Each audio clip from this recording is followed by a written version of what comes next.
gewoonlik preek ek baie maklik 'n uur, maar ons gaan 'n bietjie korter hou. Ek gaan so uit Genesis 1 lees, dan gaan ek iewers net vinnig na Jeremia 29 verwys, en ek sluit af deur Psalm 51 vers 10 tot 12, net so 'n paar versies te lees, maar ek gaan in Genesis 1 so 'n klompie verse lees. Daniela, jy kan vir my daai gedig ook opsit asseblief solank. Ek gaan na die gebed gou daardie gedig vir u lees. Ek het laasweek ook daarbey aangesluit en ek gaan hierdie week aan om so 'n bietjie iets daaroor te sê. Kom ons buig die hoofde.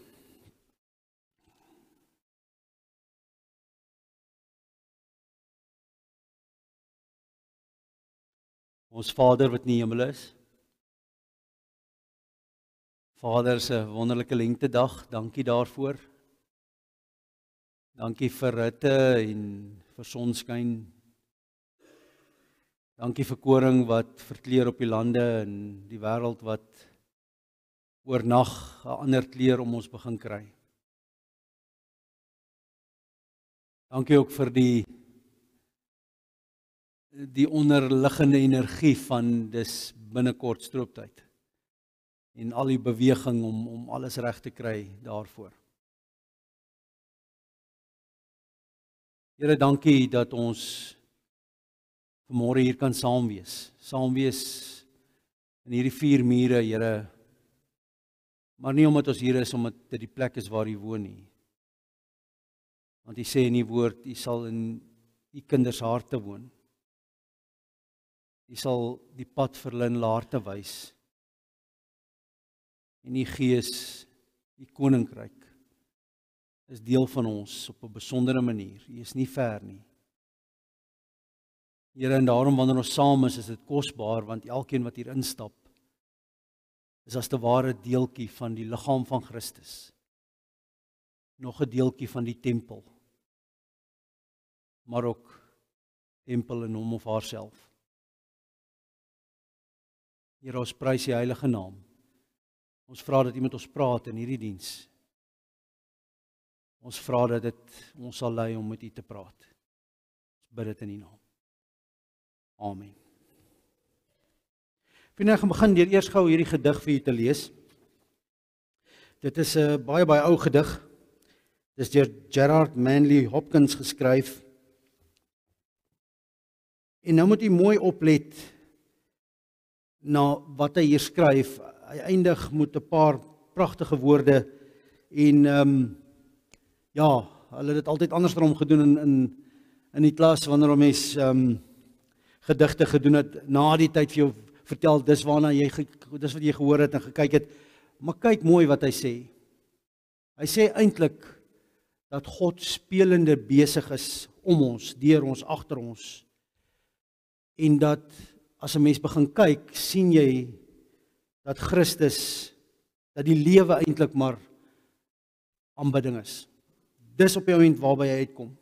Dat alles wat om ons gebeur, hierdie lewe, 10.000 goed, 10.000 plekke, 10.000 mooi, alles wat mens sien, al hierdie goed wat, net omdat hulle is, wat hulle geskep is, eer aan God bring, is God dansende, amper spelende besig, so, ek wil sê agter die covers, maar nie net agter die covers nie, verweef deur die hele lewe. En hierdie digter skryf hierdie gedig, en hy bring eintlik maar eer aan God, en sê eintlik dat die hele lewe is eintlik 'n stuk lof aan God. Jy kan daar volg, ek weet dis bietjie klein, jammer daarvoor, maar ek lees vir u. As kingfishers catch fire, dragonflies draw flame. As tumbled over rim in round wells, stones ring, like each tucked string tells, each hung bell's bowstring finds tongue to fling out broad its name. Each mortal thing does one thing and the same, deals out that being indoors each one dwells, selves goes itself, Myself it speaks and spells, crying what I do is me, for that I came. I say more, the just man justices, keeps grace, that keeps all his goings graces. Acts in God's eyes what in God's eyes he is. Christ. For Christ plays in 10,000 places, lovely in limbs and lovely in eyes, not his, to the Father through the features of men's faces.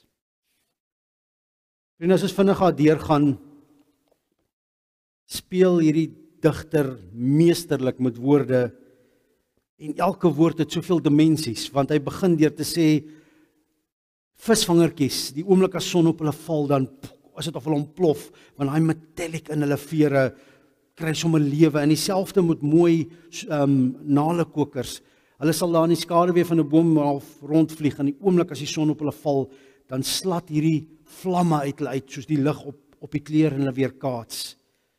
En as hy sommer dadelik by poelietjies, en as jy 'n klippie in 'n poel gooi, daai ringetjies wat vorm, en dan gaan hy onmiddellik oor na amper die snare van 'n instrument toe, en onmiddellik is hy by die mond, en by geskape wesens, each mortal thing does one thing and the same.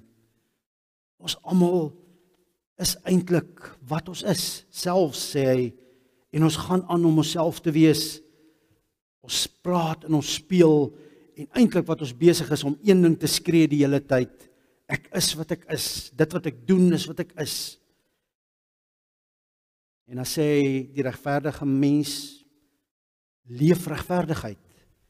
Hy gebruik dit so mooi, the just man justices, keeps grace, that keeps all his goings graces. Dit is so mooi.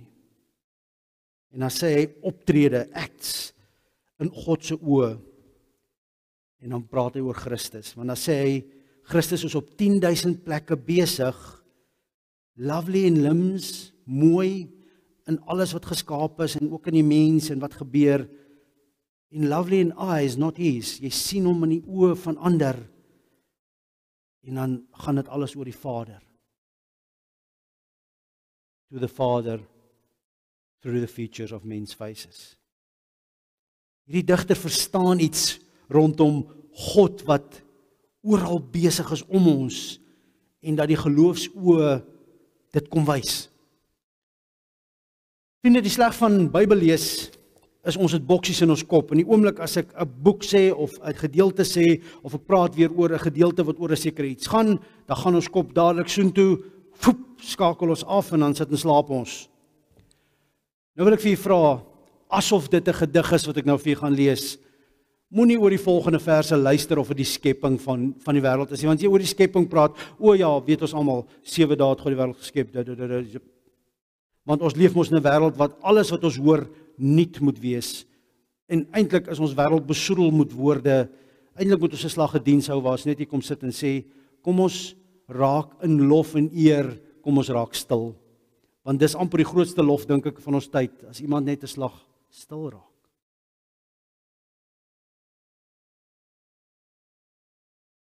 So was daar stilte in die begin. In die begin het God die hemel en die aarde geskep. Nou vra ek jy mooi, moenie na daai boksie toe gaan nie, moenie weer net hoor, ek het dit alles al gehoor nie. Kom ons ontleed gou wat hier staan, soos 'n gedig, soos 'n stuk literatuur. Kom ons maak of dit 'n toneelspel is wat vir ons uitgebeeld word, en die toneelspel het ons altyd so 'n stukkie skets die toneel, wat is op die toneel, op die verhoog, is daar 'n tafel, is daar 'n stoel, wat staan daar, waarmee werk ons, is dit baie dekor, is dit min dekor, so verduidelik 'n hele toneelstuk altyd sy verhoog, en dan word die karakters begin verduidelik. Wat is die verhoog waarmee ons besig is, wat is die karakters? Mens moet dit amper fynproevers lees, om elkeen te waardeer en te besef wat regtig hier staan. Ja, hier staan half opskrif, God het hemel en die aarde geskep. Die aarde was heeltemal onbewoonbaar. Woes en leeg, het die ou vertaling gesê. Die aarde was heeltemal onbewoonbaar. Dit was donker op die diep waters. Maar die Gees van God het oor die waters gesweef. Stel jouself hierdie diep donker waters voor, geen liggie, dis net 'n gesplash en 'n of dit was stil, ek weet nie, maar dit was net, en die Gees van God het oor die waters gesweef. Twee goed, net die waters, die Gees van God, dis al wat gesê word. En dan gebeur daar volgende ding. Toe het God wat? Laat daar lig wees. Toe het God as te ware die lewensasem gepraat. Bietjie later staan daar, hy het die mens geskep en hy het sy lewensasem in die mens ingeblaas. So die asem van God, die skepende asem van God sê, laat daar lig wees. Ewe skielik nog 'n element. God wat praat, net die donker water, net die woes en die leeg, God se Gees. En dan doen God iets, sy skepende stem, sy opdrag kom, laat daar lig wees. Woep, nou is daar lig. En die lig was goed. Nou is daar donker en lig, dag en nag. Daar was 'n gewelf tussen die hemel, tussen die waters, om die waters van mekaar te skei. Laat daar 'n gewelf wees tussen die waters om die waters. Nou skei die waters. En so is God besig om elke keer 'n nuwe dimensie te bring, droë grond, daar by vers 10, vers 11, toe het God gesê, laat daar uit die aarde voorkom, wat? Laat daar groenigheid voorkom, groenplante, wat saad gee, en vrugtebome op die aarde, wat elkeen aan sy aard vrugte dra, en waarvan die saad in die vrug sit. En dit het so gebeur. Die aarde het groenplante laat uitspruit, wat elkeen aan sy aard saad gee, en bome wat vrugte dra. Aand geword, vers 14, toe het God gesê, laat daar ligte wees aan die hemelgewelf. En so gebeur dit. God het 2 groot ligte gemaak, vers 16, die grootste om bedag te heers, en die kleiner lig om snags te heers. Vers 19, dit het aand geword, 4de dag, toe het God gesê, laat die waters krioel van lewende wesens, laat daar voëls onder die hemelgewelf oor die aarde vlieg. Groot seediere, lewende wesens, waters wat krioel staan hier, almal na hulle aard. En dan uiteindelik is dit ook die mens wat geskep word. Na die wilde diere is dit God. Kom ons maak die mens as ons verteenwoordiger, ons beeld. Vriende, God is Gees. God is nie 10 vingers, 10 tone en 'n lyfie wat hier oor die water sweef nie. God is Gees. Jesus kry later liggaam. Soos daar staan, kom ons maak die mens na ons beeld. Dis nie die vormpie nie. Dis iets anders. Vriende, hoekom is hierdie so belangrik? Die een ding gee tot by die volgende ding, bring die volgende ding. Eers is daar net water en God se Gees wat sweef. En die volgende oomblik is daar God se lewende, gewende asem, God se skepingsfunksie, en die skepping bring dimensies, want dit is eers net lig en donker, water wat skei, maar dan is dit die groen, die lewe, die diere, die seediere, die voëls, alles ontplof amper net in hierdie, en elke keer hoor net hoe die dimensies bykom, want nou met diere is daar ewe skielik klanke, met voëls is daar klanke, met seediere is daar diere wat hier bo die water blaas en weer asem vat en onder die water ingaan. Daar's 'n gesplash, daai krioel beskryf dit so mooi. dinge beweeg en daar's lewe en daar's mooi en lig val op goed en 'n visvangertjie ontplof in die sonskyn as die lig op hom skyn. Hier's soveel dimensies wat gebeur. Maar die hoofstorie hier is hierdie God wat oor die water sweef kom skep. Ek dink 7 keer kom dit hier voor dat God skep. En vriende, skep bly altyd net God se aksie. Die mens kan nie, daai woord word nooit in die Bybel vir die mens gebruik. Daai woord van God het geskep word nooit so in die Bybel gebruik vir die mens nie. Dit bly 'n goddelike aksie. Dit is God wat kom skep. En ek dink 7 keer staan hier God het geskep en dit was goed. God het geskep die sigbare en die onsigbare. Ek het al baie keer gesê vir eeue en eeue het die mens 'n vaste oortuiging gehad. Die mens het vasgeglo dat dit wat bestaan het ontstaan uit onsigbaarheid. Dit wat ontstaan word regeer en het ontstaan uit dit wat ons nie kan sien nie. Hier's 'n groter heelal, hier's 'n groter realiteit, 'n onsigbare realiteit. En dit wat ons sien, die sigbare, is net 'n gevolg van die onsigbare. Maar in die laaste klompie eeue, ek wil amper sê die laaste klompie jare selfs, verander hierdie ding radikaal. Ek het die volgende halfuur gelees en ek gaan dit gou weer vir julle lees. Wat G.K. Chesterton sê. Ag, kies was my plek. Daar's hy.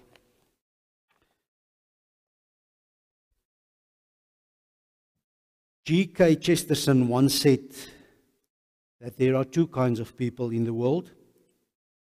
When the trees are waving wildly in the wind, one group of people thinks that it is the wind that moves the trees. So G.K. Chesterton, hy was hierdie bekende ou gewees, almal het hulle oog op hom gehad, klomp goed aangevang, half 'n filantroop gewees as ek reg is, en toe kom hy tot bekering, hier in die middel van sy lewe, maar radikaal, en die ou leef vir God, en hy het 'n klompie mooi goed gesê, as mense hom gevra het hy mooi antwoorde vir hulle gegee, maar hier is een van die goed wat hy gesê het, wat stunning is. When the trees are waving wildly in the wind, one group of people thinks that is the wind that moves the trees, die onsigbare wat die bome beweeg. The other group thinks that the motion of the trees creates the wind. Waaroor het hy gepraat? Hy sê, wie as jy na mense kyk, daar's een groep mense wat glo dat die gees, die wind, het oor die waters gesweef, dat die gees, dat dit die wind is wat die bome beweeg. Hy praat oor die gees, hy praat oor God hier. Maar daar's 'n ander groep mense wat sê, nee, daar is nie so ietsie. Dis die bome wat ruk en dan ontstaan die wind. En hy gebruik dit as 'n voorbeeldjie om te sê, ouens, ons is besig om in 'n tyd in te beweeg waar die mens gaan begin dink, dis die bome wat self ruk. En ons is klaar daar. As jy vir mense sê jy's 'n Christen, of as jy met mense gesels en hulle is eerlik en hulle is oop genoeg om met jou te praat, dan staan baie gesprekke nou al mense wat vir jou sê, ag weet jy wat, dit is belaglik om so te dink. Ek is jammer. Maar geloof is iets wat onintelligente mense nodig het om hulle te moet maak oorleef in hierdie lewe. Dit is 'n kruk waarna mense gryp om in hierdie lewe staande te bly. Vriende, baie snaaks dat in die geskiedenis van Israel hierdie ding ook maar gebeur het. Dat hulle nie veel gesteer het aan die God wat hulle geskep het en die God wat hulle uit slawerny uit Egipte uitgelei het nie. Dat hulle van God vergeet het. Dat hulle besluit het, ag weet wat, daar's 'n klomp ander goed wat baie lekkerder lyk. Maar die punt is, wat sit daar agter? Ek kom maar net hier in Genesis gebly het vanoggend eintlik. Ek kon net 2 hoofstukke aangelees het. Want in die begin is dit hierdie wonderlike wonderwerk van God wat dimensie na dimensie na dimensie voortbring. Eers is dit net die asem, maar dan die klank van sy woorde wat in lewe laat word. Hy wat opdrag gee met sy woorde en daar ontstaan lewe en dan hierdie lewe wat net deur hulle self te wees, weer eer bring aan God, die mooi van alles wat geskep is en die wonderbaarlikheid van alles wat geskep is. Hier's wonderwerk op wonderwerk besig om te gebeur. Maar 2 hoofstukke verder, dan besluit die mens. Eva het nie besluit sy is lus vir vrugte nie. As ons dink dis wat daar gebeur het, dat dit nie arbeidsseisoen was nie en sy was lus vir arbeie, of almal dink ons nou is 'n appelboom. Hoekom weet ek nie? Ek weet, ek het hom ook so geteken toe ek in kategese was. Groot appelboom met 'n wurm daar binne. Almal van ons dink is 'n appel, maar dis die boom van die lewe gewees en hy het vrug gedra, maar dit gaan nie daaroor nie. Dit gaan nie oor sy wat lus was vir 'n soeter vrug nie. Sy wou God se plek hê. Dit waarmee die duiwel haar en vir Adam versoek, want hy staan langs haar, skouer aan skouer, elmboog om elmboog sê die Hebreëus. Hy staan en luister wanneer sy vrou versoek word en hy doen niks. Maar wanneer God hulle versoek, dan sê die duiwel vir hulle, julle kan die gode wees. Julle kan God se plek kom inneem en van daar af, van die 2de hoofstuk in die Bybel af, regdeur is dit waarmee ons besig is. Ons wil maar eintlik so elke kort God speel. Ons wil maar soort van ons eie gode wees. Ons is nie baie lus, en nou praat ek oor Christenmense, ons is nie baie lus om ons koninkrykies vir God op te gee nie.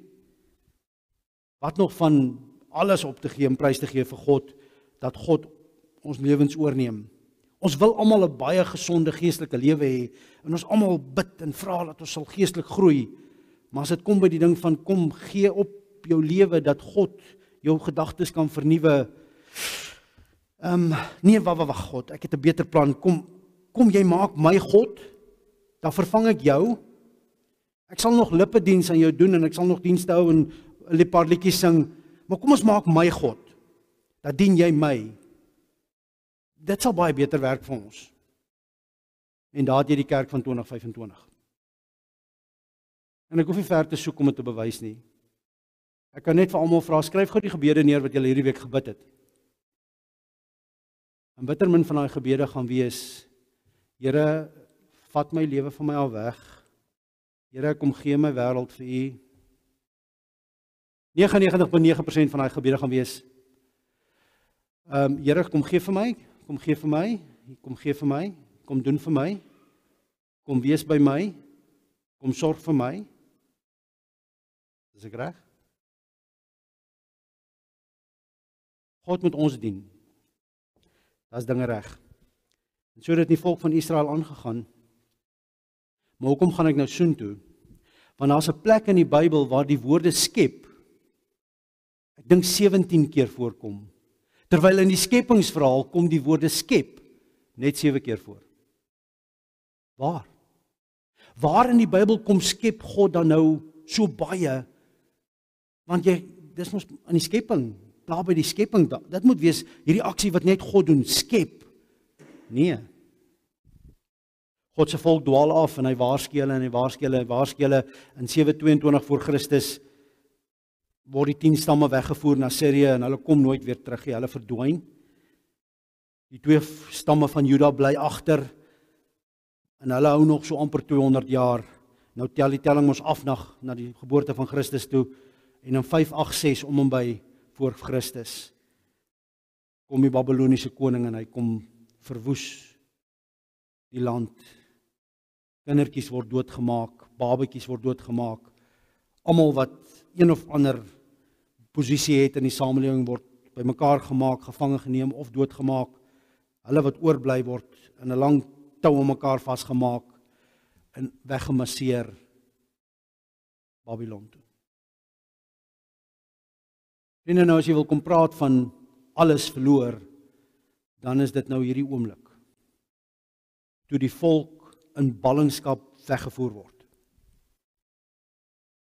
Nou wil ek vir u vra, met dit in gedagte, gaan blaai deur die boek Jesaja.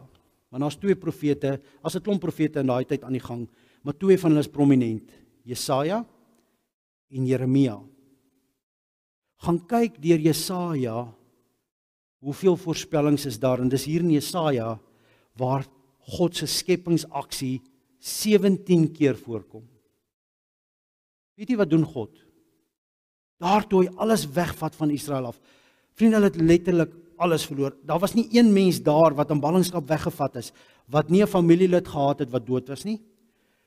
Baie van hulle het pasgebore babietjies gehad wat sommer op die klippe doodgeslaan was. Almal van hulle het alles verloor. Daar's niks wat jy saamvat nie. Jy gaan met niks.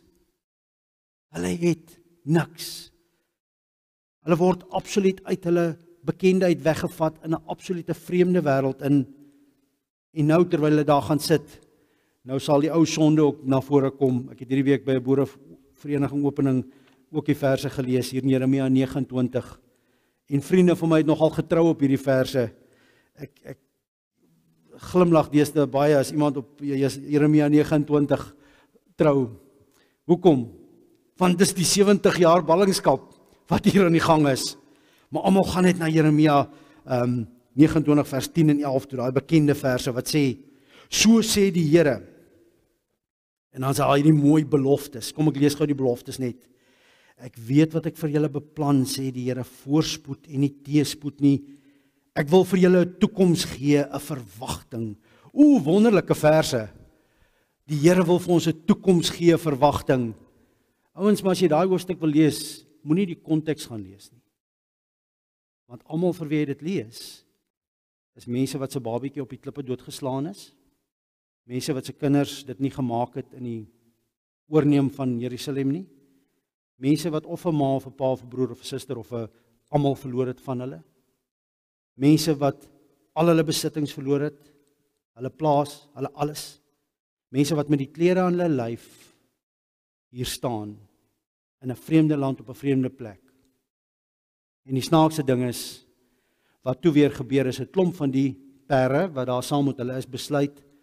Hulle het nou die wonderlike droom van profesie aangeneem en nou begin vertel hulle vir die mense, moenie afpak nie, moenie eers gaan sit nie. Môre, oormôre gaan die Here vir ons terugvat na Juda toe. Julle gaan nie eers hoef te sit nie, dan gaan die Here ons terugvat. Ek het 'n droom gehad. En dan sê die Here vir Jeremia, skryf vir hierdie mense 'n brief. Sê vir hulle, hierdie klomp vals profete onder julle wat al hierdie goed profeteer, kom nie van my af nie. Ek het dit nie gesê nie.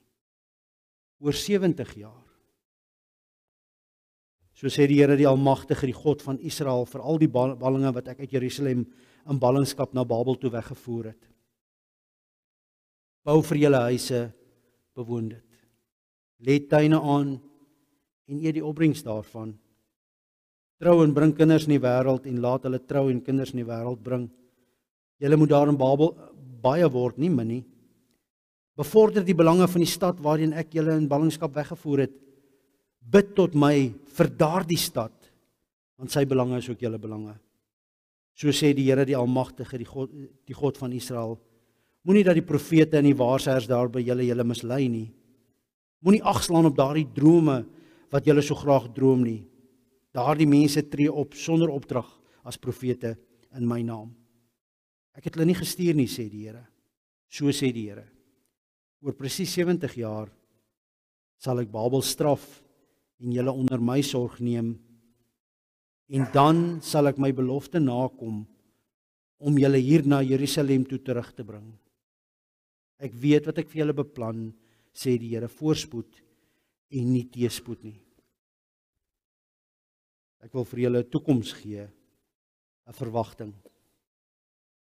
Gaan lees Jesaja 17 keer. Verduidelik Jesaja, en dit is wonderlik, want as jy Jesaja lees, dan kom jy agter, maar hierdie woorde het Jesus aangehaal, daai woorde het Jesus aangehaal. As Matteus begin skryf, dan haal hy hierdie woorde uit Jesaja uit aan. Al daai profesieë van ek stuur 'n groen spruit uit Isaia uit. Ek bring vir julle iemand, maak sy paaie gelyk. Die Messias gaan kom, word in Jesaja voorspel. Maar wat gebeur nog? Nadat hulle Jeremia se raad gevolg het, gaan sit hulle en hulle begin maak vir hulle 'n groentetuintjie. Hulle begin gooi hom nat en hulle begin bid tot die Here vir die bure wat heidene is, want die stad se belange is ook ons belange en hulle begin kry rigting, maar toe gebeur nog iets. Vir die eerste keer in jare, dekades, begin die Jode daar in Babylon vra, wat glo ons nou eintlik? Wat weet ons van ons God? Wat weet ons van ons geloof? En daar in die ballingskap ontwikkel die Jode hulle teologie. Na daardie 70 jaar kom hulle terug met 'n vaste identiteit in God. Het hulle bymekaar gaan sit, het hulle werklik waar hulle teologie ontwikkel en begin sê, maar ouens, dis wat ons glo. Hier's die wette wat ons gekry het. Hier's die pad wat die God met ons voorvaders Abraham, Isak en Jakob geloop het. Israel se identiteit vorm binne in daardie ballingskap. Ek sê ek het dit vir boere gelees. Hoekom?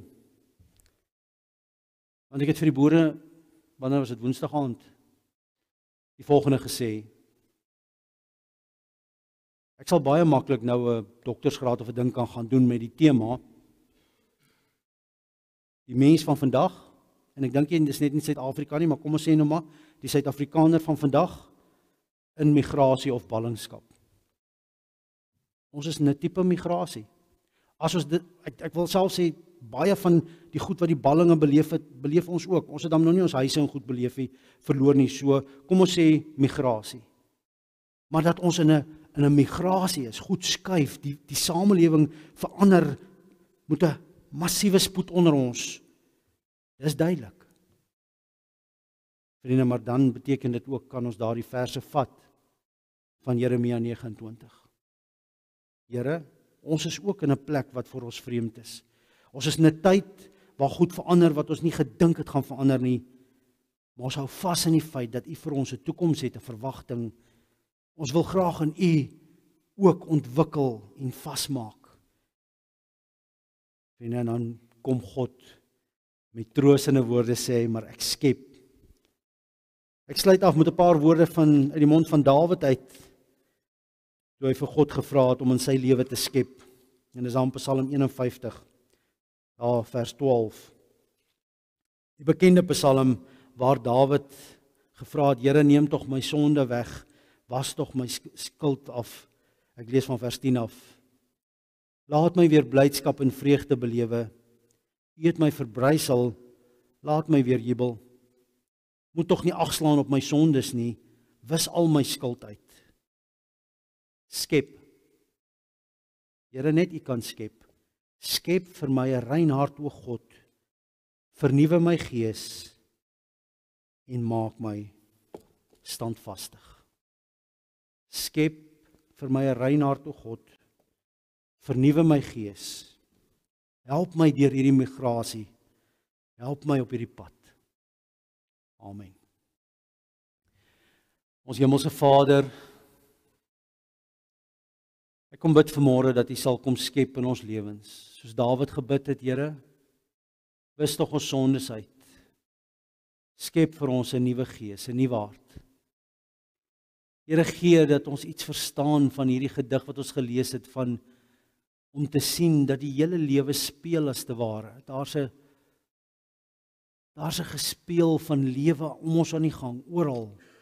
Maak weer ons oë oop daarvoor. Gee vir ons die genade om te leef en ook deur te leef, eer te bring aan U, maar ook te besef dat die hele lewe, alles om ons is 'n loflied tot U. Elke perd wat hardloop, elke hond wat blaf, elke kat wat mel, elke voeltjie wat 'n geluid maak, elke kriek wat in die aand skree en raas, die naggeluide, alles, elke ding bring eer tot U. Gee so, Here, dat die lof van U op ons lippe sal wees. Skep in ons 'n nuwe hart asseblief. Ons bid dit in Jesus naam. Amen. Jy kry geleentheid om Here te dien met die dankoffers.